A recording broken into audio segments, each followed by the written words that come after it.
আবু বকর রাদিয়াল্লাহু আনহুর খুসুসি আমল কয়জন জানেন?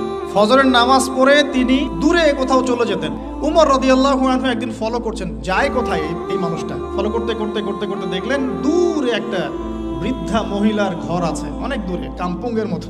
তো সেই ঘরে তিনি প্রবেশ করলেন, কিছুক্ষণ পর বের হয়ে আসলেন। তিনি আবার জায়গাতে চলে গেলেন। উমর রাদিয়াল্লাহু আনহু কিন্তু ঘুরে ফিরে ফলো করছেন।